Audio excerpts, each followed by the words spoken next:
Hello, my friends, and welcome back. Today, we're going to be taking a look at a clip of someone getting angry at the weight loss ads that came on during the Super Bowl, saying they were prime examples of anti-fat bias. She goes on to break two of them down and tell us exactly why she thinks that, so this should be interesting. We're also going to be taking a look at several bonus clips, including one where she says you don't need to lose weight to help your sleep apnea, and another where a different creator claims most people see weight gain as a moral failure, so be sure to stick around until the end. Before we proceed, please click the like button so that I may apply comb to mustache.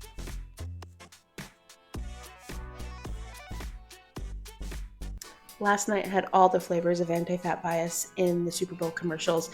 Let's break down the top two. I'm Dr. Jenny Talbert, and I'm a chiropractor who specializes in weight neutral care.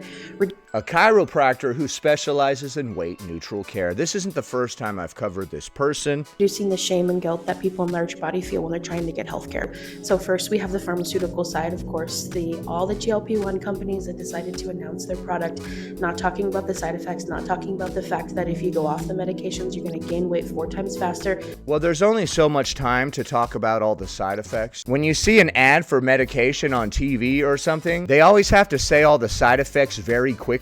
There's only so much time for that. Side effects may include dry mouth, diarrhea, constipation, stroke. You're like, wait, what was that? What were those last two?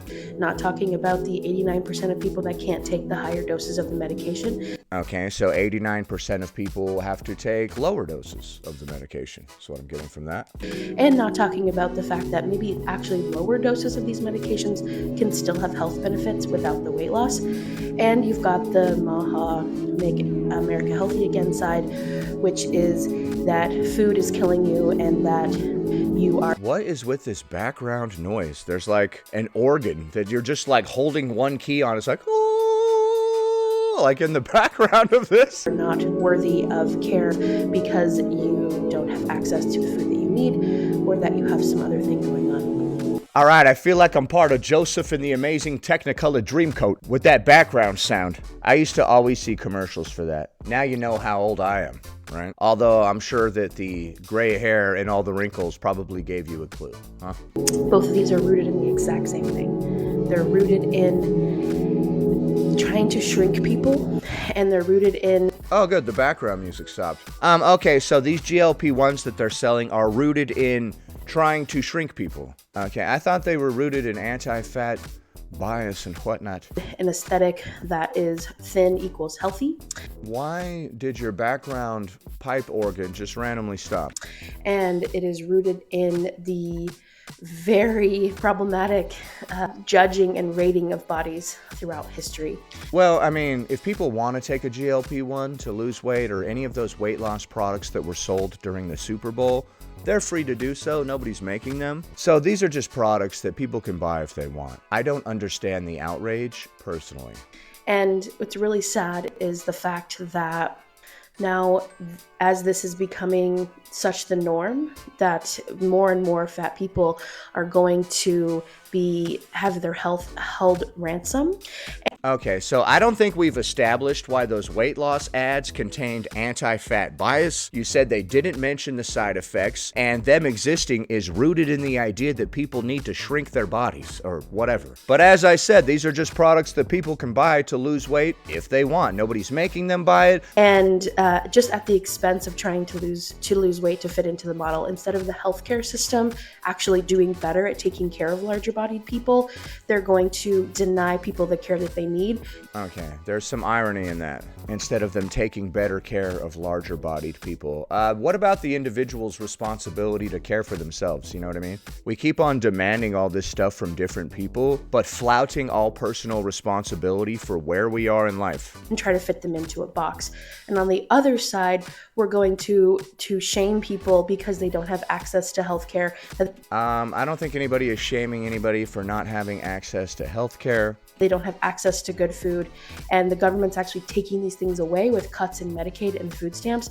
There are a lot of reasons that people come up with for why they are where they are. Typically, when people start holding themselves accountable, they actually start to see positive changes. You don't see a whole lot of people that just constantly make excuses and blame their personal situation on everyone else actually succeeding or making any good progress. People that hold themselves accountable and they're like, yo, I am where I am today because of the steps that I took yesterday, those people tend to have a lot more success in every single area of their lives. Crazy, right?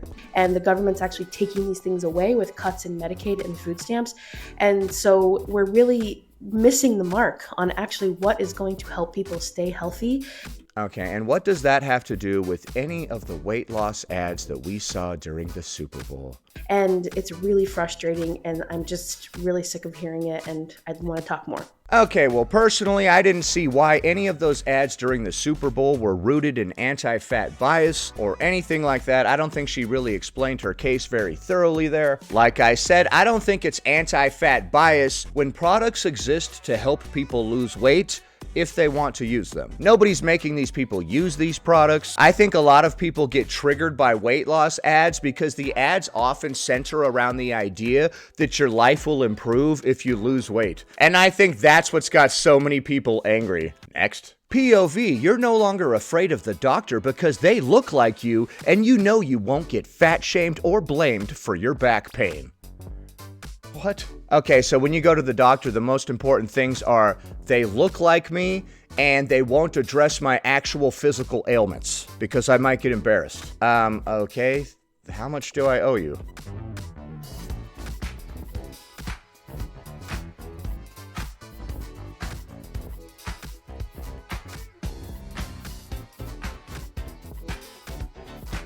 Oh, there was some music in the background, so I had to dance to that. Sorry about that. But anyway, she's a weight-neutral chiropractor that I've covered before, like I said. All right, so we've got weight-neutral therapists, weight-neutral doctors, weight-neutral chiropractors. Anytime you put the phrase weight-neutral in front of a title, it typically means anti-whatever this title is, right?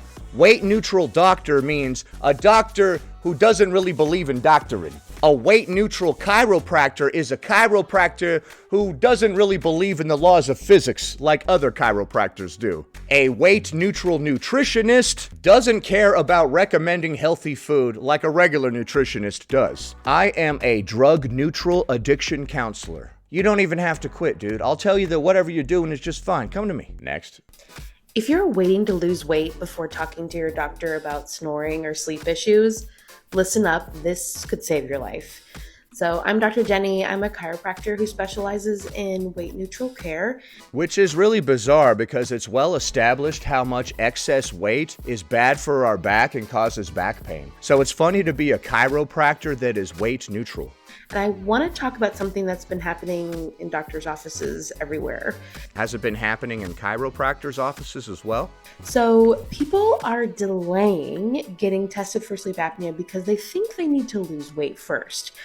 They're avoiding appointments, not mentioning their symptoms, and telling themselves, oh, I'll just lose 20 pounds and then the snoring will stop. Are you sure? I haven't heard a whole lot of people saying that they're going to self-treat their sleep apnea. What are you talking about? And I've heard so many people who waited months and even years. Really? I haven't heard of any people like that. I have sleep apnea. I'm going to try to lose like 10 or 20 pounds before I bring this up to my doctor, see if I could take care of it myself. I've never heard of anybody doing that.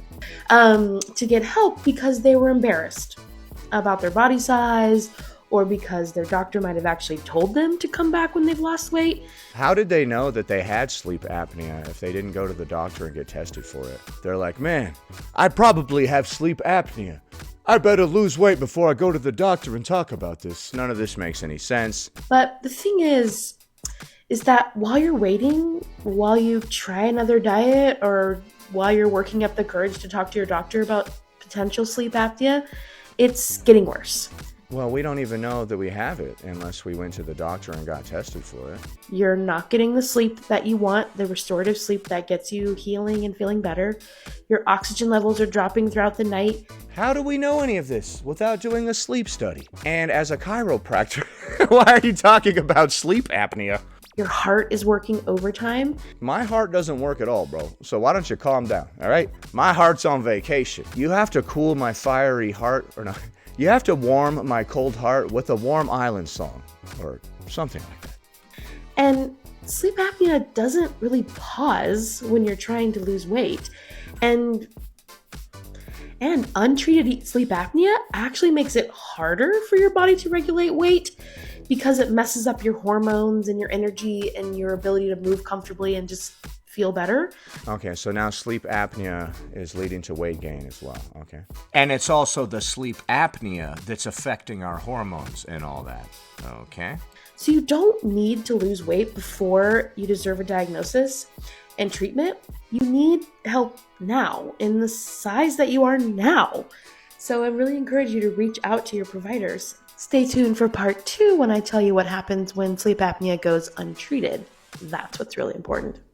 All right, thank you for telling me about sleep apnea, chiropractor. Like I said throughout that video, I don't think anybody realizes that they have sleep apnea on their own, and then they decide to try to self-treat it. How are you even going to know that you have it? I agree with her overall sentiment, though. If you're having problems sleeping or breathing, go to the doctor regardless of your size. If you were waiting to go to the doctor until you lost 10 or 20 pounds, knock it off. Go to the doctor now. I agree with her. I can't breathe, man. I better quit smoking before I go to the doctor. He's gonna break my balls about this. I better do this super dramatic, difficult thing as if it were just a casual thing right before I go to the doctor. I'll just lose 20 pounds or whatever. Next. A mutual of mine asked the question, why is being overweight often seen as a moral failure? I don't think it is. And the reason has parallels in a great many things that we deal with today. And it's because, all told, most people believe they have what they have because they earned it, and you have what you have. If there is a lack, it's because you're a moral failure. No. That logic doesn't even make sense. If I have what I have because I earned it, and you have less, it's not because you're a moral failure, it's because you didn't earn it. That's what logic would dictate, right? And in weight, this is often like, imagine you grow up in a healthy 2-parent home with 2 parents that love you and treat you with a level of human dignity, and you were able to grow in a healthy way. Now imagine that same kid is beaten all the time. That same kid, has no safe place. That same kid has no happiness. And then now food is the only thing that brings them any level of dopamine.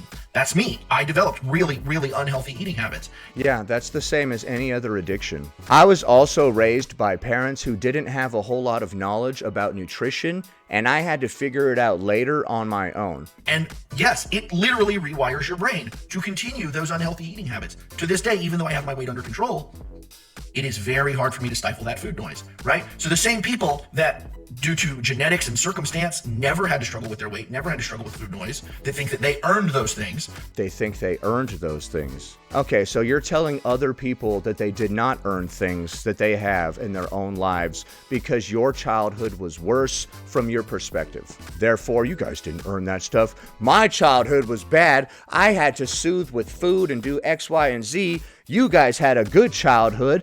Therefore, you did not earn your current weight because you grew up eating healthy food, essentially. When we get older, we have to take responsibility for ourselves. I would say if you're still bringing up your childhood and using it as an excuse for where you are today, past the age of like 30, 32, 35, I don't know what to tell you, man. Those are the same people that will tell you that they got ahead in life because they're better than the next person. Well, I worked hard. Yeah, but that same person that worked really hard, let me tell you a story.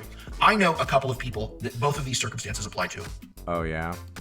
Both of their parents are old Floridians. I live in a part of Florida where there's a lot of the bad kind of chalkies. The bad kind of chalkies? What does that mean? By the way, I tried to look up the phrase chalky when I first watched this video yesterday, and I could not find out what the hell that means. Both of these people, same story. Their parents, long-term, right to this area. One parent had, or both of them, parents had their houses paid off. The next one, Oh, my dad, when he got married, my grandpa helped him put a huge amount of money down on his house. And so now, working a blue-collar job, you're already 10, 15 years paid ahead on your mortgage. You get your mortgage paid off by the time you're 30 years old. Right. Some people get a lot of financial assistance from their family. I don't think that compares at all to losing weight. That's the analogy you're trying to use right here. Some people have it easier. Look, their parents are helping them pay off this, that, and the other thing. Just like some people have parents that taught them how to eat healthy.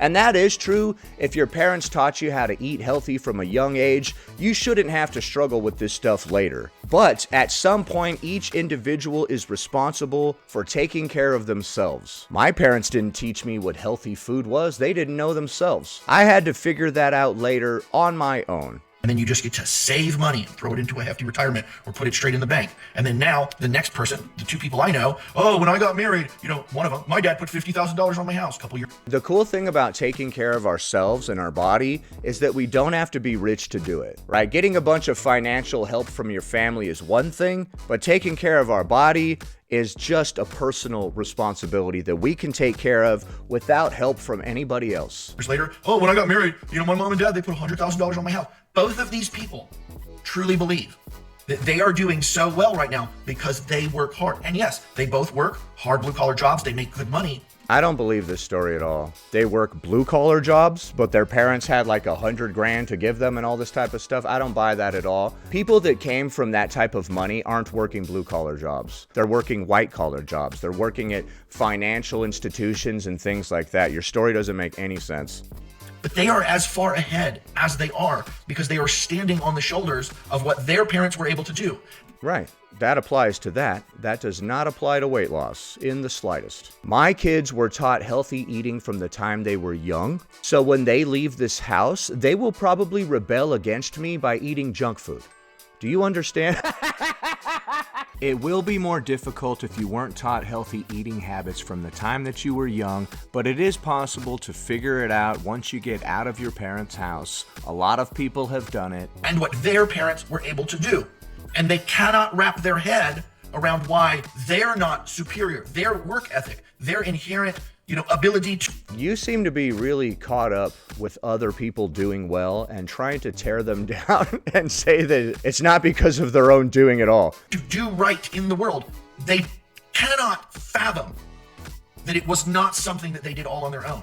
Right, because who cares, right? If your parents had money and they were willing to help you, that would be awesome. I shouldn't sit around feeling guilty about it, and I wouldn't. And nobody should. Your parents helped you. You should feel bad about that. You didn't work hard to get where you are. Like, can I just live my life, random man? Random man driving by in a car. You couldn't film this inside of your own house because the other people might hear you, huh? So in the same way, when a lot of these people who have never struggled with their weight, they've never been abused, they've never had an unhealthy relationship with food, they look at a fat person and be like, you just want to be fat, don't you? I don't think anybody does that, and I also don't think anybody thinks it's a moral failure. You almost had it in the beginning. When you work hard, you get the results of your hard work, and you think that other people that don't work hard are moral failures. You almost had it. It should have been, you think that people who don't have what you have didn't work as hard as you. That would have been the proper way to complete the logic of that statement. I don't want to be fat. No, you've never eaten 5,000 calories a day and still stood in front of the refrigerator upset knowing that you don't want to eat because it's physically painful to do so.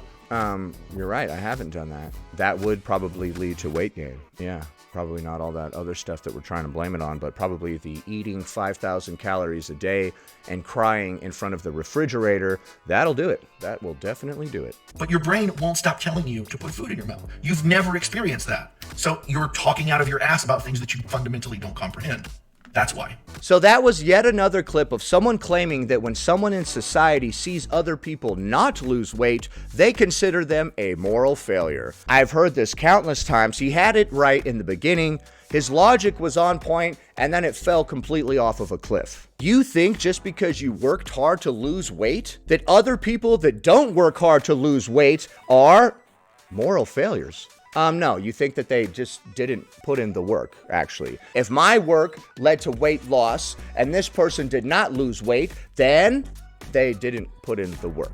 There's no morality to it. I honestly don't give a crap about anybody else's morality. I don't think somebody's immoral for being bigger or whatever. I think a lot of people think that other people in society think about them A hell of a lot more than they do. When I see somebody living in a larger body, I don't think that person's a moral failure.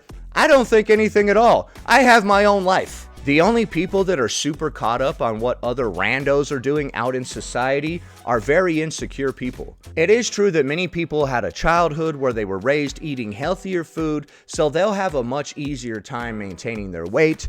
Other people were raised in an unhealthy household eating unhealthy food, so they're gonna have to figure it out on their own. When we get past a certain age, we have to take accountability for where we are in our own lives. Mom and Dad didn't teach me how to eat right. Okay, but you are 45 now, So we had a lot of very interesting clips in today's video, but what do you think? Were the weight loss ads that played during the Super Bowl full of anti-fat bias? Should you not try to lose weight before you go to the doctor to get your sleep apnea treated? Which doesn't make any sense. How the hell did you even know you had it? And if somebody grew up eating healthy food during their childhood, does that mean they have an unfair advantage? Leave a comment below. Happy Friday, everybody. I hope you have a great weekend.